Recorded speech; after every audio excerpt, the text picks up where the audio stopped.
Imagine waking up, grabbing your coffee, and sitting down at your workstation. You see a small notification in the corner of your screen. Notepad ++ update available. Like any responsible user, you click Install. You think you're making your system more secure, but in reality, you just invited a state-sponsored hacker to sit right next to you. This isn't a hypothetical horror story. This is exactly what happened over the last 7 days. Welcome to SecPulse. Today we're dissecting the most terrifying trend of 2026, the hijacking of our digital trust. This week, the cybersecurity world was rocked by news that the update mechanism for Notepad++, one of the most widely used text editors on the planet, was compromised. But here's the kicker. It wasn't a flaw in the code. It was an infrastructure-level hijack. Attackers didn't break into the software. They broke into the pipes that deliver it. This is a supply chain attack, a method so efficient and so silent that it bypasses almost every traditional defense we have. To understand why this is a crisis, we have to look at the supply chain as a whole. In the physical world, if a car parts manufacturer sends out faulty brakes, every car built with those parts is a ticking time bomb. In the digital world, software is built the same way, using thousands of interconnected parts, servers, and hosting providers. If the provider is poisoned, everyone who trusts them gets infected.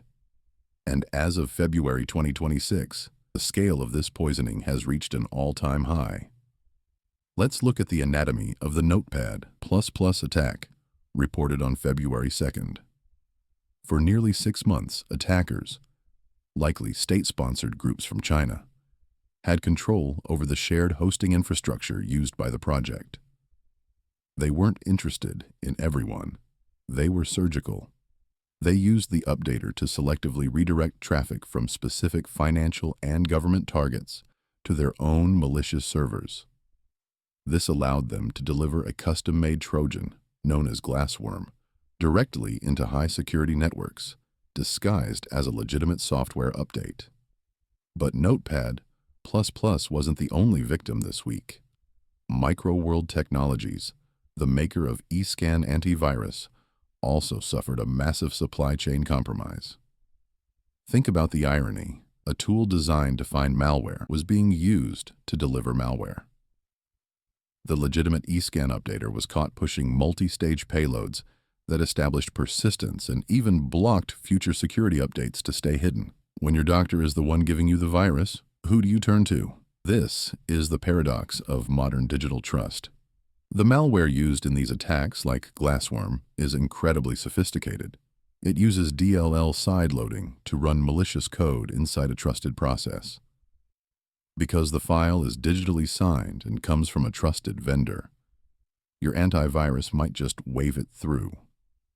Once inside, it doesn't make a sound. It steals credentials, exfiltrates sensitive documents, and waits for commands from its masters. This isn't just a hack. It's a long-term occupation of your digital property. As if supply chain attacks on our favorite text editors weren't enough, this week brought us a new kind of nightmare. It involves the latest tech craze, AI agents, specifically the open-source sensation known as OpenClaw. On February 2nd, a critical vulnerability, CVE 202625253, was disclosed. It's a one-click remote code execution flaw. This means that simply clicking a link while your AI agent is running could give a hacker full control over your entire computer.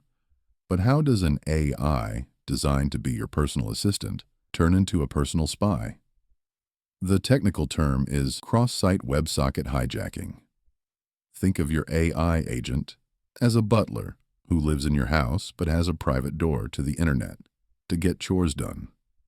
Hackers found a way to trick that butler into opening the door and handing over the keys, your authentication tokens, without you ever knowing. Because OpenClaw runs with high permissions to access your files and shell, once the hacker has that token, they aren't just in the app, They are in your operating system.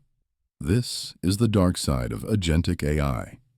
The more power we give these tools to be helpful, the more power we accidentally give to those who want to hurt us.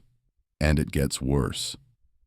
Just 3 days ago, researchers found over 340 malicious skills on ClawHub, the marketplace for OpenClaw.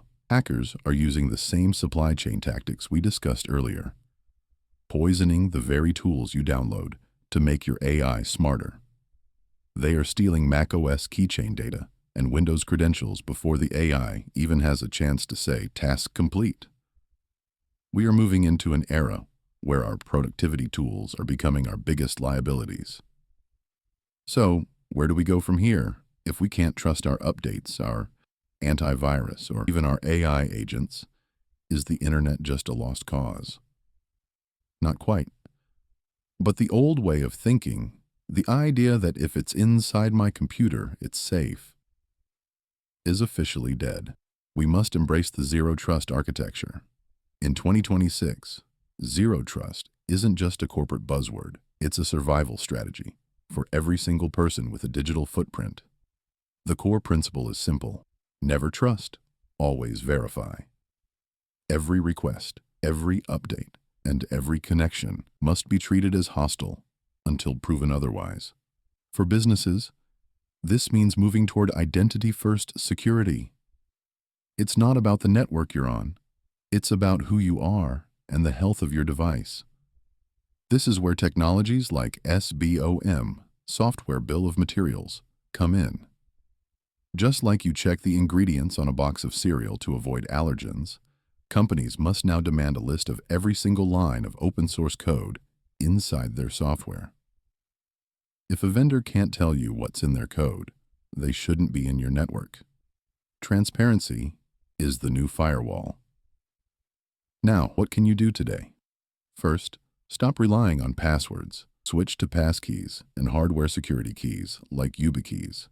They are much harder to hijack, even if your session is compromised.